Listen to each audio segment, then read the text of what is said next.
Hello students, welcome back again in science class. आज का हमारा टॉपिक है that is the preventing of rusting. हमने लास्ट वीडियो में rusting of iron and condition necessary for rusting ये complete कर लिया था। तो स्टार्ट करते हैं प्रिवेंटिंग ऑफ रस्टिंग को, यानी कि हम रस्टिंग से कैसे बचा सकते हैं हमारे जो यूटेंसिल्स होते हैं जो कि आयरन के बने हुए होते हैं। Rusting can be prevented by not allowing the moist air to come in contact with the surface of the articles made of iron। तो आप रस्टिंग को रोक सकते हो या आपके जो आर्टिकल्स, जो आपकी वस्तुएं लोहे की बनी हुई है, आप उनको ऊपर रस्ट लगने से बचा सकते हो या रस्ट लगने से रोक सकते हो। कैसे? उसका एक बहुत बढ़िया तरीका है कि आप अपने आर्टिकल्स को मॉइस्ट एयर के टच में ना आने दो। मतलब जो आर्टिकल की सरफेस है, आयरन आर्टिकल की सरफेस है, उसका कांटेक्ट मॉइस्ट एयर से क्या कर दो, तोड़ दो। तो बस हमें ये ही चीज़ को ध्यान में रखना है और इसी चीज़ को ध्यान में रखते हुए हम कुछ पॉइंट पढ़ेंगे। Some commonly use method for the prevention of rusting are described below. तो सबसे पहले रस्टिंग आर डिस्क्राइब बिलो। सबसे पहले जो है वो हमारा है coating with oils and grease. तो ऑयल और ग्रीस से हम क्या कर सकते हैं, कोट कर सकते हैं किसको, सरफेस को। किसकी सरफेस को? हमारे जो आयरन के यूटेंसिल्स है या आयरन के जो आर्टिकल्स हैं उनको हम क्या कर सकते हैं, कोट कर सकते हैं। अब इससे होगा क्या? इससे होगा ये कि जो कांटेक्ट होगा आर्टिकल का या यूटेंसिल्स का वो एनवायरनमेंट से टूट जाएगा, जिससे मॉइस्ट एयर जो होगी उस आर्टिकल को डैमेज नहीं कर पाएगी और उस पर रस्टिंग नहीं लगेगी। Iron and steel instruments and parts of various machines and agriculture tools are kept smeared with oil when not in use. तो लोहे के या स्टील के इंस्ट्रूमेंट या जो एग्रीकल्चर काम में आते हैं टूल्स, कृषि के उपकरण, उनको पानी उसके अंदर जो ऑयल होता है उसके अंदर क्या कर देते हैं, मर्ज कर देते हैं या इसके अंदर डुबो देते हैं ऑयल के अंदर, ताकि उन पर क्या ना लगे, रस्टिंग ना लगे। This prevent the corrosion. ये जो मेथड होता है ये कोरेजन से या आप बोल सकते हो रस्टिंग से बचाता है। Coating with the paints. Coating railway coaches, bridges, steel furnitures, automobiles etcetera with the paints prevent the corrosion. तो ये जो मैंने नाम लिए, ये जो आपकी यूटेंसिल्स या आर्टिकल्स आपके जो होते हैं, जैसे कि कोटिंग, जैसे railway coaches, bridges, steel furnitures, automobiles, इन सब पर क्या किया जाता है, इनके ऊपर पेंट किया जाता है, कलर किया जाता है, पेंट की लेयर चढ़ाई जाती है। क्यों? ताकि इनके ऊपर रस्ट ना लगे, क्योंकि जो पेंट होता है वो प्रिवेंशन करता है या बचाता है कोरेजन से। Bye galvanisation. गैल्वेनाइजेशन मेथड जो होता है ये मतलब काम करता है, दो अलग अलग मेटल को हम साथ में लेके आते हैं।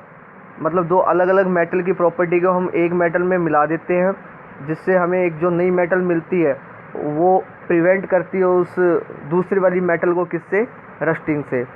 सो coating of an iron object with a thin layer of zinc is called the galvanisation. तो आयरन के ऑब्जेक्ट को या आयरन के आर्टिकल को मेटल की, कौन से मेटल की, यहाँ पर जिंक एग्जांपल लिया तो उसकी, उस मेटल की, जिंक की एक पतली लेयर हम क्या कर देते हैं, उसके ऊपर लगा देते हैं या पतली लेयर से उसको हम कोट कर देते हैं, किसको, आयरन के ऑब्जेक्ट को। This method is known as the galvanisation. इस मेथड को गैल्वेनाइजेशन के नाम से जाना जाता है। अब इससे होता क्या है कि जो जिंक होता है उस पर रस्ट नहीं लगता है, और जिंक किसके ऊपर हम लगा रहे हैं, आयरन के ऑब्जेक्ट के ऊपर लगा रहे हैं, तो जिंक पर क्या नहीं लगेगा, रस्ट नहीं लगेगा, जिससे आपका आयरन जो होगा वो भी क्या हो जाएगा, बचा रहेगा। Galvanisation of iron prevent its rusting. Iron का गैल्वेनाइजेशन जो होता है वो उसको रस्टिंग से बचाता है। Galvanised iron sheets are use for roofing and making the buckets, drums etcetera. Galvanise जो आयरन शीट्स होती है उनका यूज किया जाता है रूफ बनाने में, और साथ में बकेट्स, ड्रम्स, इन सब को बनाने में गैल्वेनाइज्ड आयरन जो होता है उसकी शीट का यूज किया जाता है। By electroplating corrosion resistance metals. इसमें भी क्या होता है, जो एक मेटल होती है उसके ऊपर दूसरे मेटल की लेयर चढ़ा दी जाती है, किसका यूज करके, इलेक्ट्रोप्लेटिंग का यूज करके। इलेक्ट्रोप्लेटिंग हम आगे पढ़ेंगे, हमारे आगे वाले चैप्टर में भी आएंगे, तो अभी यहाँ पर हम थोड़ा सा ही पढ़ लेते हैं। Corrosion of metal can be prevent by electroplating any corrosion resistance metal such a the nickel, chromium etcetera. तो जो कोरेजन ऑफ मेटल होता है यानी कि मेटल का हम बोल सकते हैं डिके होना या रस्टिंग लगना, उसको हम रोक सकते हैं बाय या बचा सकते हैं बाय इलेक्ट्रोप्लेटिंग मेथड का यूज करके, जिसके अंदर हम क्या करते हैं, कोई भी एंटी रेसिस्टेंस या कोरेजन रेसिस्टेंस मेटल लेते हैं और उस जैसे कि निकल, क्रोमियम, ये एंटी रेसिस्टेंस या कोरेजन रेसिस्टेंस मेटल होती है, और इनको क्या कर देते हैं, दूसरे मेटल के ऊपर इनकी लेयर को चढ़ा देते हैं। क्रोमियम और निकल coating prevent the rusting of auto parts, bathroom fittings etcetera. ये जो क्रोमियम और निकल की कोटिंग होती है ये मोस्टली आपको मिल जाएगी आपके जो बाथरूम जो पार्ट्स आते हैं, जैसे कि टैप वगैरह, जो कि आपको स्टील के नज़र आते हैं, लेकिन एक्चुअली वो उनके ऊपर क्रोमियम की लेयर या कोट किया जाता है उनको, वो भी इलेक्ट्रोप्लेटिंग के थ्रू किया जाता है।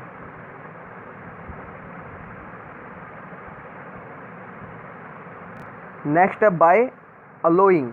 अलोइंग भी एक ऐसा मेथड है जिसमें मेटल को मिक्स किया जाता है, मतलब जो मोल्टेड मेटल होती है, आप बोल सकते हो ऐसी मेटल जो पिघली हुई होती है, तो दो अलग अलग मेटल को हम लेते हैं और उनको मिक्स कर देते हैं, जिससे हमें क्या मिलता है, एक नई मेटल मिलती है, जिनको हम मिक्स मेटल या अलोयल के नाम से जानते हैं। Certain metal can be made corrosion resistance with the अलोयल विद अदर मेटल्स। तो बहुत सारी मेटल जो होती है उनको कोरेजन रेसिस्टेंस बनाते हैं, कैसे, अलोयल के ज़रिए या अलोयल के मेथड से। फॉर एग्जांपल स्टेनलेस स्टील, जैसे कि स्टेनलेस स्टील है वो क्या होता है, कोरेजन रेसिस्टेंस होता है, मतलब उस पर जंग नहीं लगता है। जो कि आपके घरों में मिलने वाले यूटेंसिल्स या बर्तन होते हैं वो स्टेनलेस स्टील के ही बने हुए होते हैं, और इस मेटल को बनाया जाता है आयरन, निकल और क्रोमियम को एक साथ मिलाकर, मतलब इन तीन मेटल को मिलाकर क्या किया जाता है, स्टेनलेस स्टील को बनाया जाता है, जिससे स्टेनलेस स्टील जो होता है उसकी जो आप बोल सकते हो जो उसकी प्रॉपर्टी होती है वो क्या होती है, एंटी कोरेजन रेसिस्टेंस बोल सकते हो, या एंटी रस्टिंग उसकी क्या बोल सकते हो आप, प्रॉपर्टी बोल सकते हो। तो इस प्रकार उस पर क्या नहीं लगता है, या आपके जो घरों में बर्तन होते हैं उन पर क्या नहीं लगता है, उस पर रस्ट नहीं लगता है। नेक्स्ट है क्रिस्टलाइजेशन। क्रिस्टलाइजेशन क्या होता है, तो क्रिस्टलाइजेशन हम पढ़ लेते हैं। वैसे बहुत सिंपल सी चीज़ है, अगर हम मीठा पानी लें यानी कि जिसमें काफ़ी सारी चीनी मिली हुई है, और उसको हम क्या करें, बॉईल करें, इतना बॉईल करें कि सारा पानी जो है वो वेपराइज हो जाए, तो पीछे हमें चीनी के क्रिस्टल मिलेंगे बड़े बड़े, और उसको हम उसी चीज़ को हम बेसिकली क्रिस्टलाइजेशन के नाम से जानते हैं। Crystallisation is the process of obtaining large crystals of pure substance from a saturated solution. Crystallisation वो प्रोसेस होता है जिसमें हम बड़े क्रिस्टल को प्राप्त करते हैं, किससे, एक प्योर सब्सटेंस से, और वो प्योर सब्सटेंस जो होता है वो किस में मिला रहता है, वो मिला रहता है सैचुरेटेड सॉल्यूशन में। सैचुरेटेड सॉल्यूशन अगर आप समझना चाहो तो आप ऐसा समझ सकते हो, ऐसा सॉल्यूशन मतलब जैसे कि जिसमें पानी की अमाउंट कम और चीनी की अमाउंट ज़्यादा है, मतलब एक चीज़ की अमाउंट कम और दूसरी की अमाउंट ज़्यादा होती है, उसको हम सैचुरेटेड सॉल्यूशन बोलते हैं। जैसे पानी हो गया आपका 50 ml और चीनी उसमें मान लो 200 ग्राम, तो उसको हम सैचुरेटेड सॉल्यूशन बोलेंगे। पानी आपका मान लो 100 ml हो गया और उसमें आपने 300 ग्राम क्या मिला दिया, सॉल्ट मिला दिया, तो वो आपका सैचुरेटेड सॉल्यूशन हो जाएगा।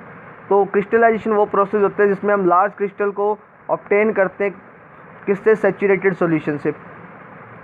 This method is use to obtain the crystals of pure salt from the sea water. इस मेथड का यूज किया जाता है प्योर सॉल्ट को ऑब्टेन करने के लिए या प्राप्त करने के लिए, कहाँ से, सी वाटर से। Sea water contain the large amount of salt dissolved in it. Sea water के अंदर बहुत बड़ी या बहुत ज़्यादा अमाउंट के अंदर डिजॉल्व सॉल्ट होता है। The obtain salt crystallise from the sea water. जो हमें सॉल्ट मिलता है किससे, सी वाटर से, वो क्रिस्टलाइज होता है या उसमें क्रिस्टल्स होते हैं। The sea water is collected in the shallow pits. अब इस प्रोसेस को बताया हुआ है कैसे हम करते हैं।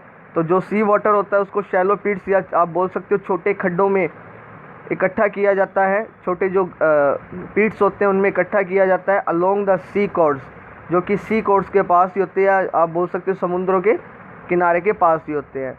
This water is expose to the sun and breeze. ये जो वाटर होता है जिसको हमने किस में डाला हुआ है, शैलो पिट्स में डाला हुआ है, उसको सन के अंदर क्या कर दिया जाता है, डायरेक्टली एक्सपोज या ओपन छोड़ दिया जाता है। This help in the rapid evaporation of the water. इसकी वजह से क्या होता है, वाटर का बहुत तेज़ी से इवेपोरेशन होता है। The solution get super saturated and the excess salt from the super saturated solution crystallise forming a salt crust. तो अब इससे होता है क्या, जो सॉल्यूशन होता है वो सुपर बहुत ज़्यादा सेचुरेटेड हो जाता है and excessive salt from the super saturated solution crystallise, और उस सुपर सेचुरेटेड सॉल्यूशन से क्या मिल जाते हैं, हमें क्रिस्टलाइज सॉल्ट के पीस मिल जाते हैं। The salt crystals are formed many include some impurities. ये जो हमें सॉल्ट क्रिस्टल मिलते हैं इसमें बहुत सारी इम्प्योरिटीज़ होती है। Hence the salt collected from the crust is treated to obtain pure salt. इसलिए जो हमें सॉल्ट मिलता है किससे, क्रस्ट से या सी से, उसको क्या किया जाता है, ट्रीट किया जाता है और उसको प्योर सॉल्ट में कन्वर्ट किया जाता है।